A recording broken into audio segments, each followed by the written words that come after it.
어느덧 이 3월의 중순을 맞이하여 저희는 오늘 이 3월 15일 중간을 걸어가고 있습니다. 제법 이제 바람이 불지만 칼 같은 바람은 아니고 훈훈한 바람, 저녁에 겨울 이불을 덮기에는 조금 더운 일기를 우리는 마주하고 있지요. 많은 사람들이 광양과 순천에 지금 꽃놀이를 간다고 해서 여수는 관광객들이 찾지 않는 주간이 꽃놀이를 하는 주간이다 라고도 더러는 이야기를 합니다. 바라옵기는 언 땅을 뚫고 이 봄꽃이 우리 주변을 밝혔던 것처럼 우리 성도들의 이 가정과 일터 또한 우리 생애와 우리 자녀 위에도 이렇게 아름다운 은혜가 생명의 꽃이 만개하기를 주님의 이름으로 축원합니다. 오늘 우리는 이 두 번째 걸음을 걸어가려고 해요. 익숙함을 넘어서 본질이라고 하는 이 주제로 4주에 걸쳐서 저희가 걸어가 보려고 하는데요. 지난주에는 우리의 개인의 신앙을 돌아보며 익숙한 교인으로서 우리가 이 교회에 가는 사람이 아니라 처치고어가 아니라 disciples, 예수님의 제자로서 살아가자라고 하며 우리의 이 마음가짐에 대하여 잠시 나누었습니다. 그리고 오늘은 2주 차인데요. 우리의 시선을 개인을 넘어서 가정, 교회, 우리의 이 공동체 소그룹을 향하여 함께 적용해 보면 어떨까라고 싶습니다. 오늘 우리가 읽었던 이 말씀을 통하여 왜 가장 가까운 곳에서 가장 깊이 배일까라고 하는 것입니다. 우리가 가장 상처를 많이 받는 곳은 어디일까요? 나랑 별로 친하지 않은 것일까요? 아니면 다른 나라의 이 소식으로 우리가 상처받을까요? 아니면 정말 우리가 상처를 받고 깊이 배이는 것은 가까운 사람을 통해서일까요? 라고 하는 것이죠. 한번 우리의 마음을 한번 점검했으면 좋겠습니다. 밖에는 많은 꽃이 피었대요. 그래서 이 꽃 구경을 가면 꽃 앞에서 인상 쓰고 사진 찍는 사람이 있을까요? 없을까요? 꽃밭에 가면 다 웃고 있더라고요. 저희 강단을 장식하는 우리 권사님들과 이번 주에 순천에 순천 복음교회인가요? 아주 작은 공간인데 교회 마당 앞에 얼마나 많은 예쁜 꽃이 피었는지 모르겠어요. 사람들이 사진을 막 찍어달라고 자기 핸드폰을 저한테 줘요. 무슨 말일까요? 이 화려함을 간직하고 싶기에 우리가 살아가고 있는 이 계절이 꽃이 피는 이 계절, 꽃놀이를 향하여 걸어가는 우리의 이 걸음이지요. 그런데 우리 가정의 문 안이나 우리가 사는 이 직장이나 우리 이 만남의 이 소그룹은 이 꽃처럼 활짝 핀 계절인가요? 아니면 수축되어 있거나 어떠신가요? 밖에는 이 창밖에는 무엇이 활짝 폈어요? 봄꽃, 매화꽃이 활짝 피었지만 아직도 우리의 가정 또한 우리의 심령, 우리의 공동체는 꽁꽁 언 것처럼 추운 겨울로 있지는 않은지 오늘 말씀을 통하여 한번 점검해 보았으면 합니다. 여러분이 살아가는 우리의 가정의 온도는 몇 도 정도 되십니까? 21도로 맞춰놓고 삽니다 라고 저희 부모님은 이야기하실 것이에요. 여름에도 21도, 겨울에도 21도입니다. 우리 가정의 온도는 어떻게 살아가고 있나요? 가장 사랑해서 만난 부부입니다. 또한 그래서 이 만난 이 부부가 아이를 낳고 또한 그 아이들을 양육하며 살아갑니다. 최근에 뉴스로 접하였던 안타까운 소식을 다룰까 말까 고민해요. 4개월 된 아이에 대한 이 사건이 우리 여수 지역에 있었다라고 하는 것이에요. 이것이 우리 여수라고 말하기 창피할 정도로 안타까운 사건이기도 합니다. 이처럼 목숨값도 바꿀 수 없는 이 자식, 아이러니하게도 우리가 살아가는 이 세상 속에서 우리가 겪고 있는 이 상처에 대하여 오늘 잠깐 다루어 보려고 하는 것이죠. 독일의 철학자이신 이 쇼펜하우어는 이런 말을 했습니다. 인간이 사회에서 발생하는 이 슬픔의 모순이죠. 이 갈등, 완전한 공동체로 살아가고자 내 가정을 만들고자 결혼하였지만 그렇게 되지 않은 것을 고슴도치 딜레마라고 표현을 하였습니다. 고슴도치 하면 무엇이 생각나십니까? 그렇죠. 고슴도치를 모르는 분이 있을까봐 제가 사진을 준비했어요. 고슴도치는 이렇게 생겼어요. 마치 밤송이처럼 생긴 거죠. 고슴도치가 이 추운 겨울이 되면 그들의 이 피부 조직이 얇기에 가까이 붙어야만 따뜻하게 살아간다라고 합니다. 아주 춥고 매서운 겨울날이 되면 고슴도치들은 서로 얼어 죽지 않기 위하여 서로에게 다가갑니다. 가까이 붙으니 서로의 체온 때문에 조금은 살 것 같아요. 그런데 가까이 하면 가까이 할수록 어떻게 될까요? 그 가시에 찔려서 아픕니다. 날카로운 가시에 찔려 피가 나며 아야 하고 비명을 지르고 다시 떨어집니다. 다시 떨어지면 무슨 문제가 있어요? 추워요. 외로워요. 그래서 다시 찾아가서 온 길을 다시 찾아가는데 또 가시에 찔리고 피를 흘리며 물러나고 다시 다가가며 이 슬픈 이 반복을 겨우 내내 한다라고 하는 것이죠. 이 슬픈 이 모습을 평생 반복하는 것이 비단 고슴도치만의 이야기는 아니다라고 독일의 이 철학자였던 쇼펜하우어는 인간들의 살아가는 이 사회성에 대하여 이렇게 이야기를 한 것이죠. 인간의 모습이 바로 이 불완전한 관계이다라고 하는 것입니다. 사랑하는 성도 여러분, 이것이 더 이상 우리가 TV에서 보는 이혼 숙녀 캠프 2호선 상담소에만 나오는 이야기일까요? 아니요. 쉽게 밝힐 수 없겠지만 우리가 살아가는 우리의 가정일 수도 있고요, 우리 소그룹일 수도 있고 우리의 직장일 수도 있습니다. 우리 자녀들이 평생 직장처럼 다니지 못하는 그 공동체이기도 하지요. 사랑이 고파서 공동체라는 이름으로 안아보려 하지만 가까이 지내려 보니 날카로운 성격이 가시와 같습니다. 모진 말투가 가시 같기도 합니다. 자존심이라는 이 거센 이 가시가 서로를 찔러대는 것, 이것이 우리가 살아가는 이 대한민국 사회의 안타까운 현실이죠. 그러하게 OECD에서 이혼율이 가장 높은 나라가 우리가 살아가는 일상인 것이에요. 이것을 나의 문제가 아니다라고 우리가 버려둘 수만은 없다라고 하는 것이죠. 그러하게 우리가 이 선택한 것은 무엇입니까? 적당한 거리를 두는 것. 찔리지 않기 위하여 약간 옮기는 느껴지지만 찔림을 방지하는 그 정도 위치를 서로 정하며 살아가는 우리 가정의 영역이 있을까요? 없을까요? 있죠. 이것만큼은 노터치라고 하는 것이죠. 이것을 또한 이 난로 같은 거리두기라고 표현을 하기도 합니다. 철학에서 말하면 난로와 같은 거리두기, 난로는 따뜻하고 우리에게 유익함을 주지요. 근데 가까이 가면 가까이 갈수록 어떻게 해요? 데이죠. 우리 옷이 녹기도 합니다.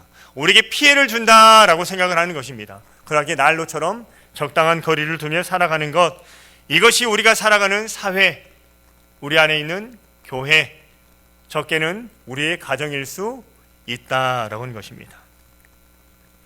사랑하는 성도 여러분, 그런데 오늘 이 딜레마 앞에서 우리는 무엇을 결정하며 나아가려고 할까요? 하나님께서 이러한 이 시대를 살아가는 우리 민족에게, 또한 이 시대를 우리는 이 문 밖에서 경험하며 우리의 사회에서 살아가야 하는데, 우리가 어떻게 이런 이 가정과 사회에서, 공동체에서 어떻게 살아가기를 하나님은 원하실까? 성경이 우리에게 말하는 것은 우리는 두 가지를 발견해야 돼요. 먼저는 하나님은 어떤 분이신가? 하나님이 나에게 주시는 교훈은 무엇인가? 라고 하는 것이죠. 오늘 이 에베소 이 본문 이 4장은 하나님은 어떤 분이신가를 우리에게 보여주시고, 하나이신 그 하나님의 이 형상을 따라 우리가 어떻게 살아가야 하는가라고 하는 것을 우리에게 보여주고 있지요. 상처받기 싫으면 거리를 두라라고 말씀하실까요? 아니다는 것입니다. 피 흘림을 각오하서라도 이 그리스도 안에서 하나가 되라, 하나 되기를 힘쓰라 라고 성경은 우리에게 명령하고 있어요. 에베소 4장 3절 말씀인데요, 에베소 4장 3절 말씀 저희가 함께 한 목소리로 읽겠습니다. 함께 읽겠습니다. 시작.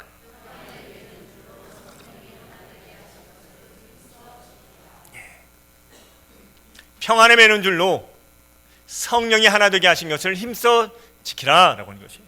힘써 지키기 어려운 것 같아요. 그렇죠? 그러하기에 무엇으로 묶어요 지금? 줄로 묶어요. 혹시 줄에 묶여보신 분이 있으십니까? 저는 문이 잠겨본 적은 있습니다. 저희 어렸을 때 주일날 밖에 나가서 놀면 죄라고 했어요. 그래서 주일날 밖에 못 나게 하시려고, 좀 잔인한가요? 집 문 밖에서 문을 잠그셨던 저희 부모님이 계셨어요. 약 40년, 35년 전인 것 같아요. 무슨 말일까요? 평안히 매는 줄로, 이 줄로 묶어놓은 이유는 무엇이에요? 줄로 묶었다라고 하는 게 문제가 아니라 지금 하나 되게 하신 것을 지키라라고 하는 것이 지금 아주 큰 명령이다라고 하는 것입니다. 상처투성인 이 관계 속에서 가까이 가면 찔리는데, 피나는데 가시도 친 내 남편, 내 아내, 내 자녀와 어떻게 하나가 될 수 있는가라고 하는 것이죠. 또 우리는 성경을 바라봐요. 하나 되게 하신 것을 힘써 지키라. 예, 하나 지키겠습니다. 근데 돌아가면 어때요? 아파요. 피가 나요. 찔려요. 여러분, 이 갈등 속에서 우리는 난로처럼 적당한 거리를 두며 나에게 정해진 이 방법대로 살아가기를 원하십니까? 아니면 오늘 이 말씀 앞에서 우리가 결단하여서 하나님의 그 뜻으로 빚어지는 성화와 영화의 길을 소원하고 계십니까? 바라옵기는 우리 광명교회 모든 성도들의 가정이, 우리 교회 공동체가, 또한 지난주부터 시작한 우리 수모임이 이 말씀처럼 하나됨을 통하여 따뜻한 품으로 회복되는 그 간증의 주인공이 되기를 주님의 이름으로 축원합니다. 한 걸음 더 나아가 보려고 합니다. 여러분, 우리 가정과 이 교회에서 유독 깊은 상처를 받는 이유는 무엇일까요? 오늘 이 본문을 가지고 우리의 속내를 한번 들여다보자라고 하는 것이에요. 왜 우리는 찔릴까요? 왜 우리는 피날까요? 왜 우리는 아플까요? 라고 하는 것입니다. 이것을 인문학에서는 이렇게 이야기를 합니다. 깊이 들어보면 우리의 이 기대치가 너무 크기 때문에 상처받는다라고 하는 것이에요. 우리 자녀들이 A 맞아서 야단 맞는 거예요. 우리의 기대치는 어디에 있어요? A 뿔에 있는 것이에요. 분명히 가정의 생일이어서 사랑해요 라고 말로 얼마나 큰 선물을 했습니까? 마음으로. 그런데 무엇이 없는 거예요? 손에 쥐어진 것이 없는 거예요. 이 말을 하는 이유는 무엇이에요? 기대치가 높을수록 상처는 클까요? 작을까요? 크다라고 하는 이야기입니다. 우리는 무의식 중에 우리의 배우자가, 우리의 자녀가 이런 성인이 되기를 우리는 원합니다. 어렸을 때 저희 마음도 그랬던 것 같아요. 옆집 친구들은 어떤 잠바를 입고 다니고 어떤 시계를 차고 다니는데 왜 나는 목사 아들로 태어났을까? 이러한 것들이 우리에게 피가 나게 하고 찔림이 있다라고 해서 분명히 우리는 인지하고 있습니다. 우리는 무의식 중에요. 우리 가정이 성인들만이 가득한 가정, 또한 우리의 가문을 바라볼 때도 그래요. 아, 이렇게 잘 돼야 되는 이 가문이 되었으면 좋겠다라고 우리는 기대하고 있다라고 하는 것이죠. 그러하기에 교회 안에서도 이러한 불평이 종종 있습니다. 그래도 교회 권사님인데 저러면 안 되지. 내 남편인데, 내 자식인데 말 안 해도 내 마음을 몇 프로 알아줘야 돼요. 우리의 자녀들이 내 마음 몇 프로 알아주길 원하십니까? 1%만 알아줘도 아니요. 100% 알아주길 원하는 것이 우리의 마음이다라고 하는 것이죠. 상대방이 나를 완벽하게 알아주며 사랑해 주기를 우리는 기대하기에 그 높은 이 기대치가 무너지는 순간에 어떻게 되는 것이에요? 실망이 발생하는 것이고, 반복되면 이것이 무엇으로요? 저번에도 그랬는데 이번에도 그러냐고 분노로 성장한다라고 하는 것입니다. 여러분, 우리의 가정이 정말 성인들만이 가득하기를 소망하십니까? 아니에요. 예수님께서는 이 땅에 오신 목적에 대하여 이렇게 말씀하십니다. 마가복음 2장 17절 말씀입니다. 마가복음 2장 17절 말씀을 보면 함께 마가복음 2장 17절 말씀 함께 읽겠습니다. 시작.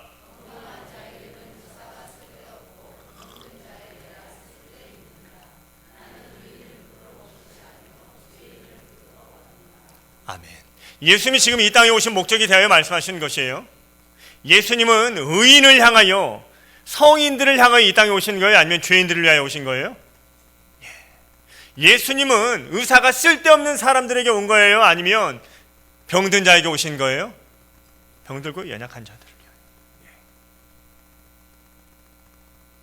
영적으로 찢긴 자들을 위하여, 영적으로 이 가시에 찔린 자들을 위하여, 피 흘리는 자들을 위하여 이 땅에 왔노라 라고 예수님께서 말씀하십니다. 즉 그러하게요, 우리가 살아가는 것은 성인들이 살아가는 이러한 박물관과 같은 곳이 아니라 어떤 곳이 더 비슷할까요? 찢기고 상처받고 아픔이 있고 연약하고 부족하고 가람이 있고 흔들리고 이러한 병원과 유사한 곳이 바로 우리네 가정일 수 있고 교회이다라고 하는 것이죠. 이 땅의 교회와 가정은 완성된 의인들을 모아놓은 전시장이 결코 아니다라고 하는 것을 오늘 이 말씀은 이야기하고 있어요. 나는, 예수님은 의인을 부르러 온 것이 아니다. 죄인을 부르러 왔노라. 우리 좌우 앞뒤를 한번 훑어보실래요? 예수님이 우리 교회에 잘 찾아오셨어요? 안 찾아오셨어요? 의인들이 있다라면 잘못 찾아오신 거죠. 그렇죠? 분명한 것은 우리의 연약함, 우리 주변에 발견될 때마다 주님은 맞아. 거울을 볼 때마다 나의 연약함이 드러날 때마다 그럼에도 주님은, 하느님 묵상이 저와 여러분 가운데 가득하기를 소망합니다. 여러분, 응급실에 가보세요. 응급실에 가보면요, 누가 있을까요? 피 흘리는 사람, 뼈가 부러진 사람, 소화가 안 되는 사람, 무언가에 연약함이 있는 사람이지, 제가 지금 응급실에 가면 받아줄까요? 안 받아줄까요? 왜 안 받아줘요? 멀쩡해서 맞아요. 이 이야기를 하는 이유는 무엇이겠습니까? 우리가 살아가는 이 가정이 완전한 이 성인들의 이 모임이 아니다라고 한다면, 때로는 마음이 상해서 무너져 있고 세상이 도전 앞에서 피가 흘려져 있고 내 꿈과 이 좌절 가운데 살아가는 내 자녀, 내 배우자, 나의 형제 자매이다 라고 한다면 이것이 아주 정상이에요? 비정상이에요? 아주 정상적이다 라고 하는 것입니다. 교회도 마찬가지이죠. 겉으로는 저도 양복 입고 깨끗해 보이지만 제 마음속은 어떨까요? 아주 시큼한 뭐가 들어있을까요? 탐욕, 욕심, 자랑, 의, 자존감이 우리 안에 분명히 존재한다라고 하는 것입니다. 그러하기에 우리가 이 모인 이 공동체는요, 의인들의 모임이 아니에요. 교회는요, 다른 교회 뉴스가 발견되는 것들은요, 이것을 통하여 우리가 너무 의분할 필요도 없어요. 왜요? 우리의 죄가 세상 가운데 드러나지 않았기 때문에 우리가 이 자리에 의인처럼 옷을 입고 앉아 있는 것이지, 주님은 분명한 것은 연약한 죄인을 위하여, 병든 자를 위하여 이 땅에 오셨다라고 하는 것입니다. 제 이마에 글씨가 늘 세 글자가 써 있어야 돼요. 뭐가 있어요? 그렇죠, 공사중. 우리 모든 사람들의 이름에 이 공사중이라는 이름을 지우고 의롭게 살아가는 척하지만 우리는 실은 공사 중의 삶을 살아간다라고 하는 것입니다. 공사 중인 사람들이 모인 곳이 바로 가정이고 교회이다라고 우리는 알아야 한다라고 하는 것이죠. 사랑하는 성도 여러분, 오늘 예배를 마치고 여러분의 가정에 돌아가실 때, 또한 이 순모임에 참여하실 때, 누군가를 만날 때 우리의 시선을 바꿀 수 있는 것은 어디에 있는 것이에요? 나도 공사 중이고 당신도 공사 중이군요 라고 하는 이 마음의 이 준비가 된다면 그 연약한 모습을 우리가 인정할 수 있을까요? 없을까요? 한 걸음 더 인정할 수 있을 것입니다. 한 번 더 양보할 수 있을 것이다 라고 하는 것이죠. 바라옵기는 우리 교회 안에 이러한 평가는 없었으면 좋겠어요. 저 사람은 절대 안 변해, 늙어도 절대 안 변할 거야, 이런 표현은 있어서 돼야 안 돼요? 우리 집에서도 이런 말 하면 돼야 안 돼요? 우리 자녀들에게는요, 우리 형제들에게는요, 결코 그러지 않아야 합니다. 이것은 판사가 하는 태도이죠. 잘못이다 라고 하는 것입니다. 우리가 이 바라봐야 할 이 시선은 무엇일까요? 나를 긍휼히 여기셨던 그 예수님의 시선, 영적인 의사로 우리를 구원하시고 치유하신 그 예수님의 그 마음으로 우리는 상대를 바라보는 것이죠. 내 가치관, 내 경험을 통하여 이 사람을 잣대대며 평가하는 것이 아니라 우리가 성경을 알아가면 알아갈수록 우리의 자의 길이는 길어질까요? 짧아질까요? 길어지죠. 많은 율법들을 우리는 분명히 알아가기 때문이에요. 그러하게 이 기독교인들이 특별히 더 세상을 정죄하려는 경향이 클까요? 작을까요? 크지요. 그러나 분명한 것은 오늘 이 성경의 말씀은 무엇이라고 말합니까? 나는 의인을 부르러 온 것이 아니라 죄인을 부르러 왔노라. 주님이 우리를 긍휼히 여기셨다라고 하는 자아의 인정이 있다라고 한다면 우리 후자의 생각, 긍휼히 여기셨던 이 예수 그리스도 그 마음을 가지고 하늘을 바라보며 믿음을 가지고 가정과 교회로 그 너머 성령님의 능력을 힘입어 지역과 세상으로 나아가는 저와 여러분이 되기를 주님의 이름으로 축원합니다. 그러하기 위하여 네 가지에 우리가 도전을 해보려고 해요.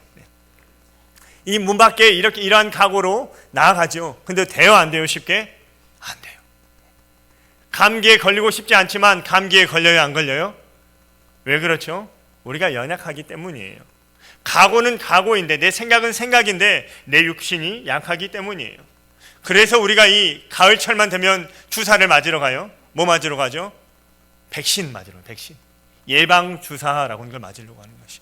오늘 성경이 우리에게, 에베소 4장이 우리에게 말하는 영적인 주사가 무엇인지 한 4방 정도 맞아보려고 합니다. 오늘 3절 말씀을 함께 먼저 읽어볼게요. 3절 말씀을 한 번 더 읽겠습니다. 시작.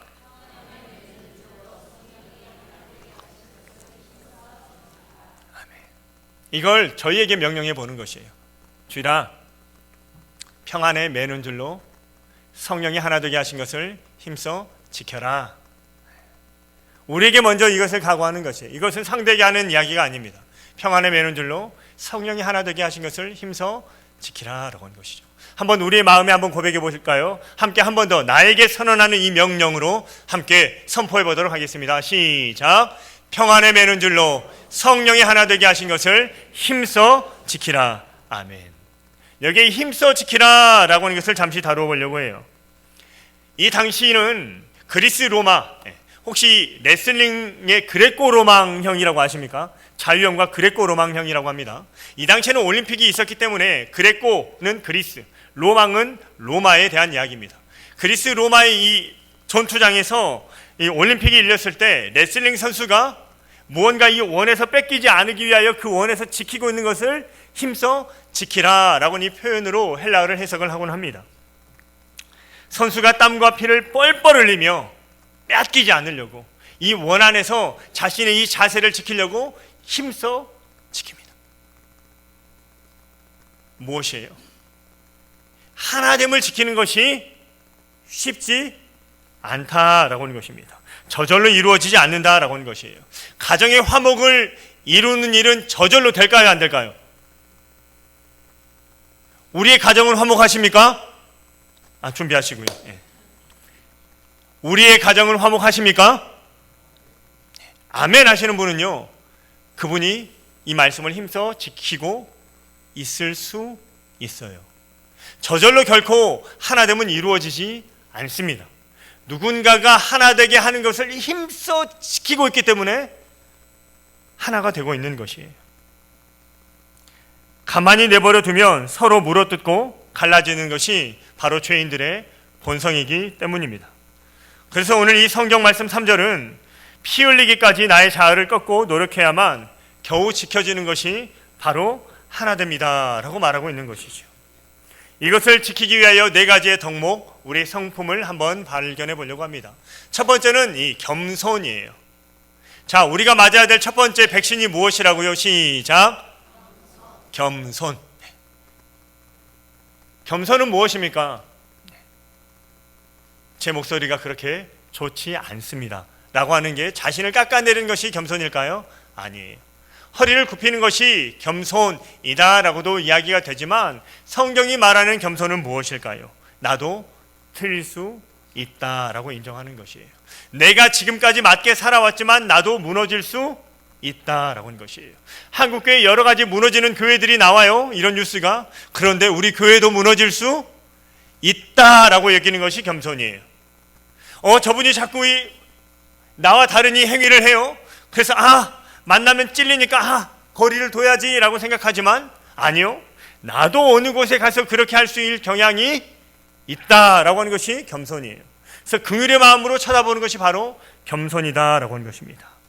가정과 소모임에서 이러한 마음을 품어야 한다라고 하는 것이죠. 자녀의 가치관, 내 배우자의 생각이 나와 다를 수 있어요, 없어요? 있어요. 시대에 따라 우리 생각이 달라져요, 안 달라져요? 달라져요. 공부 잘해서 서울대 가려면 순천으로 학교 가야 돼요, 안 가야 돼요? 몇 년 전에는 그랬죠, 10년 전에는. 예. 근데 지금은요?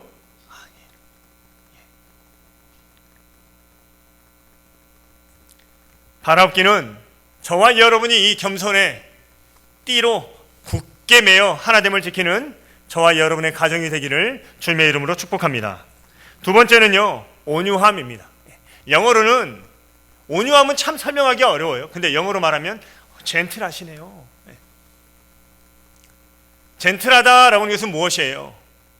그냥 원래 성품으로 착한 사람에 대한 이야기가 아니에요. 말도 없고 수더분한 사람, 무언가의 장난을 쳐도 다 받아주는 사람이 온유함이 아니에요. 실은 경주마예요. 야생마예요. 근데 야생마인데 주님을 뜨겁게 만나서 훈련된 사람에 대하여 온유하다라고 이야기를 하는 것입니다. 힘이 없고 나약해서 참는 게 아닙니다. 화낼 줄도 알아요. 목소리도 큽니다. 들이받을 힘도 있고 권력도 있습니다. 논리적으로 쏘아붙일 이 말빨도 가지고 있지만 어떻게 하는 것이에요? 하나됨을 지키기 위하여 참고 인내하는 것이 바로 온유함이다라고 하는 것이죠. 여러분의 가정은 평안하십니까? 라고 했을 때 아멘 하신 분들이 이 온유함의 성품을 지켜내고 있을 것이에요. 그런데 화가 나면 끝내 나오죠. 온유함의 끈을 풀고 나는 해서 그런 줄 안 가. 그렇죠? 예. 제 모습이에요.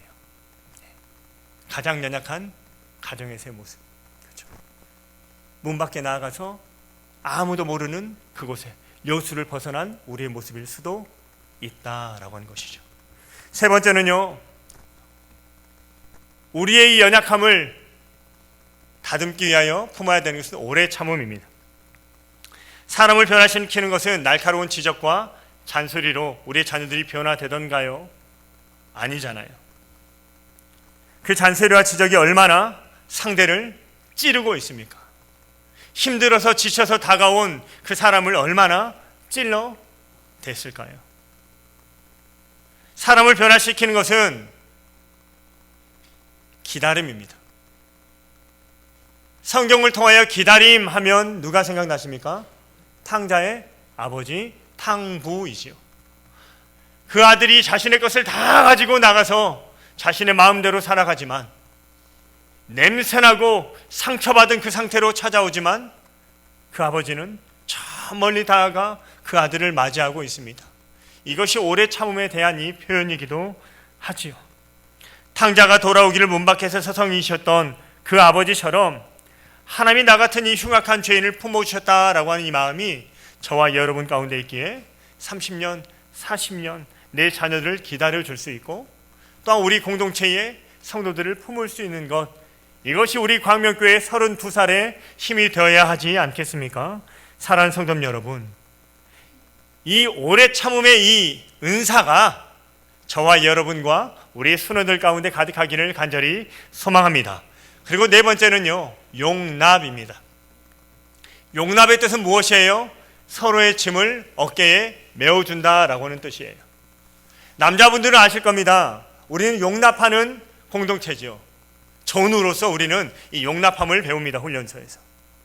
한 이 소대가 행군을 해 나가면 저도 이 18kg 포를 쥐고 15kg의 군장을 메고 갑니다.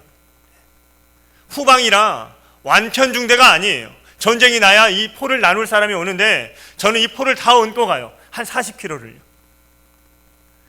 한 20kg 가면 이게 어깨에 베입니다. 이 끈이, 군장 끈이.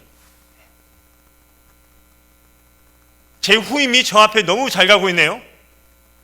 어떤 마음이 들까요? 야, 일로 와봐. 야, 내 포 좀 들어주라. 이게 우리가 살아가는 일반 삶 아닐까요? 근데 군대에서는 어떻게 합니까? 누군가는 다리가 다치고 물집이 있으면 서로 나누고 이 짐을 나누어 줍니다. 저희 학생가 가면 걱정이 돼요. 그만큼 많은 짐을 지어야 될 거예요. 무게가 있으니까요. 마치 용납이라고 하는 것은 마치 이런 것이죠. 연약한 사람, 물질의 연약함이 있는 사람과 함께 나누는 것, 그 짐을 나누는 것이 용납의 모습일 것입니다.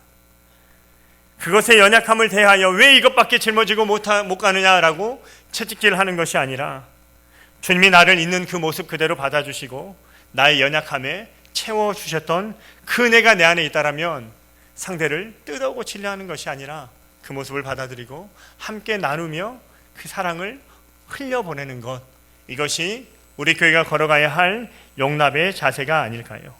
사랑하는 성도 여러분, 실은 이 네 가지를 이야기했지만 이 네 가지 중에 세 가지를 가진 분도 있고 어떤 분은 이 한 가지가 그 누구보다 탁월하게 잘하시는 분도 분명히 있습니다.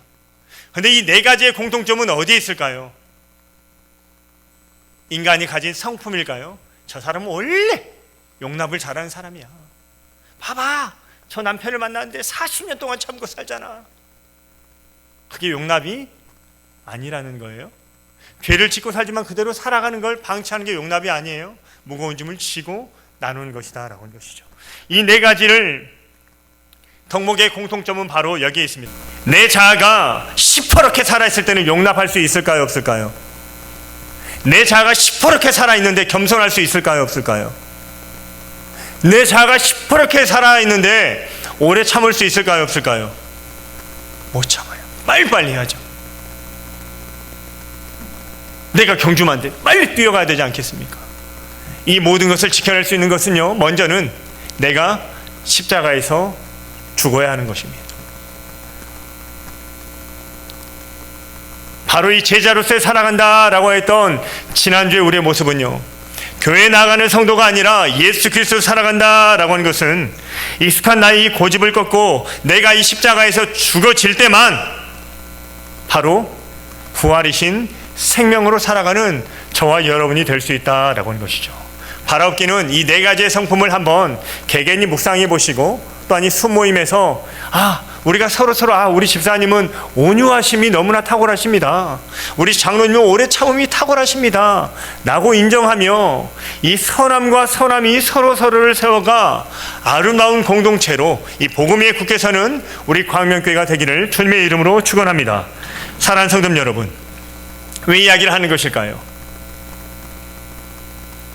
교회가 하나님을 알면 알수록 우리의 자가 아주 매서워지기 때문이에요. 하지마! 해! 라고 성경이 우리에게 명령하기에 우리가 이 주님 닮은 이 거룩함을 지키기 위하여 하지마! 해! 라고 하는 우리의 그 성품이 우리에게 있을까요? 없을까요? 있다라고 하는 것이에요.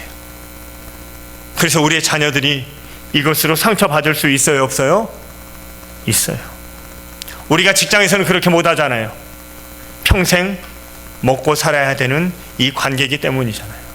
그런데 우리 자녀들에게는 그러할 수 있는 이 경향이 뉴스를 통하여 드러나고 있지 않습니까? 가끔 우리의 자녀들을 한 번쯤 생각해 보십시오. 매일매일이 피튀기는 경쟁과 평가의 전쟁터입니다. 성과급 제도, 인센티브라고 하는 것이 상당히 유익하게 들리긴 해요.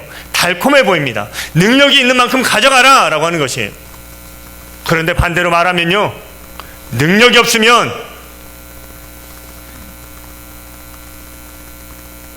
배움이 없으면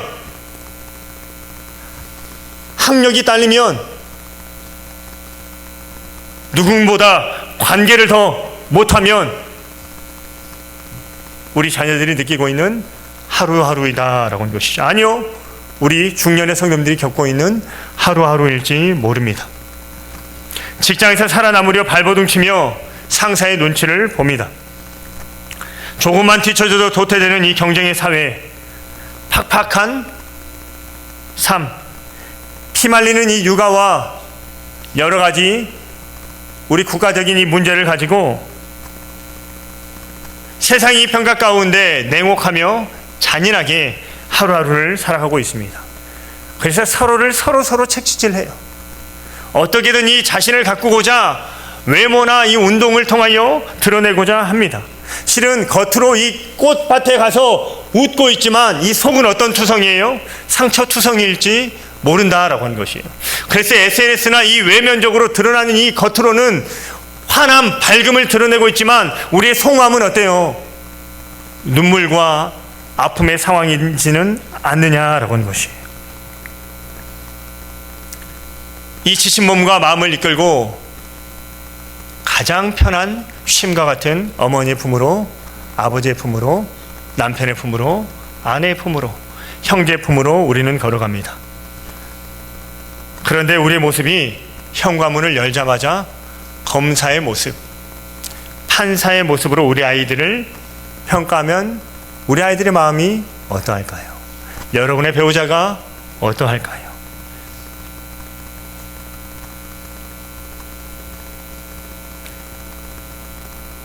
이 마음은 분명해요. 우리 자녀들이 잘 되라고 하는 말이에요. 그렇죠? 채찍, 상처, 피날 거라고 생각하지는 않아요. 지금 이것이 단단한 훈련이 돼서 근육이 되어서 잘 달려가는 경주마가 되기를 소망하면서 하는 말이긴 해요. 잘 되라고 애타는 마음으로 하시는 말씀임을 분명히 알지요. 하지만 여러분, 상처 가운데 아픔이 있는 우리의 자녀들에게 우리의 마음과 우리의 가정이, 우리의 교회와 우리 순이 어떠한 모습으로 우리가 빚어져 가야 하는지 한번 우리 교회가 고민해 보자라고 하는 것을 오늘 이 익숙함을 넘어서서 본질을 향하여 나아가는 우리 교회의 생각, 우리 장로님 기도하였던 것처럼 상고하는 시간이 되었으면 좋겠습니다. 사랑하는 성도 여러분, 간곡히 부탁드립니다. 우리 말이 판사처럼, 검사처럼 똑 부러지는 명문이고 명말이지만 그럼에도 자녀들을 향한 이 소리를 베풀기보다는 예수님처럼 넉넉한 품이 되어주시고 끝까지 이들을 품고자 마지막 걸음을 향하셨던 주님의 이 순종처럼 오늘 예배에서 이 말씀을 나에게 주신 말씀으로 인정하며 순종으로 걸어가는 저와 여러분의 걸음걸음 우리 가정이 되기를 주님의 이름으로 축원합니다. 저는 어렸을 때 이런 찬양을 많이 들었어요. 제 찬양을 들은 건 대부분 어머니의 찬양이에요. 거친 세상에서 실패하거든 그 손 못 자국 만져. 그리고 얼마나 오랜지 몰라요. 제가 말고요, 저희 어머니가요. 그럼 나갑시다 라고 하는 이 마음이 얼마나 스물스물 됐을까요? 어렵게 살아가니까 그렇겠죠. 고된 일 하다가 힘을 얻으리 그 손 못 자국.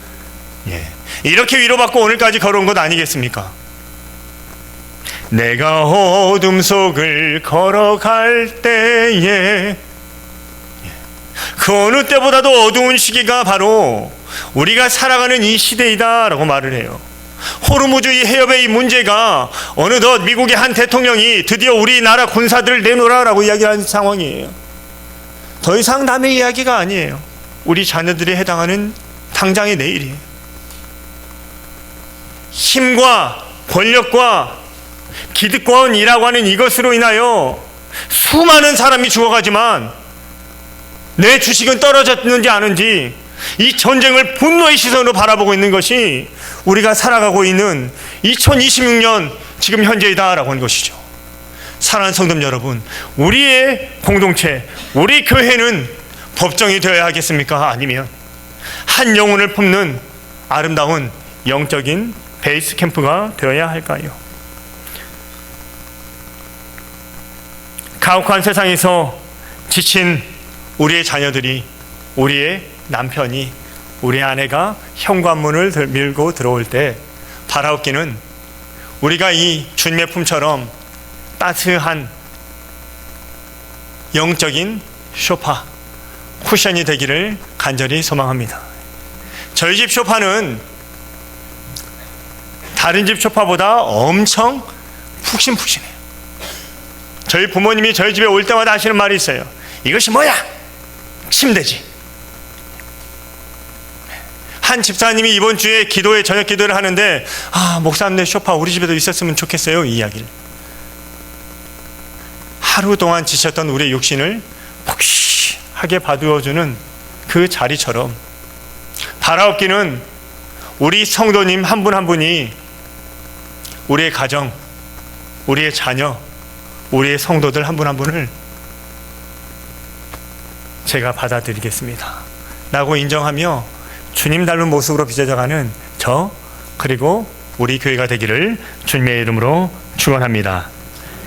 말씀을 정리하려 합니다.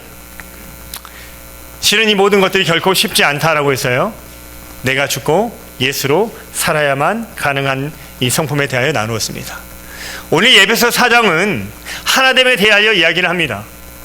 교회의 하나됨, 가정의 하나됨, 하나님, 성부, 성자, 성령의 하나됨에 대하여 이야기를 해요. 근데 이것을 지키는 것이 쉽다고요, 어렵다라고요? 그래서 힘써 지키라고 하는 것이에요. 마치 심건호 선수가 빠테로 할 때 바닥에 있을 때 안 뒤집어지려고 아둥바둥하고 버티는 것처럼 빼앗기지 않으려고 하는 것이에요. 오늘 이 에베소 4장 32절 말씀도 이렇게 이야기를 합니다. 마지막에 한 번 더 강조하고 있는 것이에요. 함께 읽겠습니다. 시작.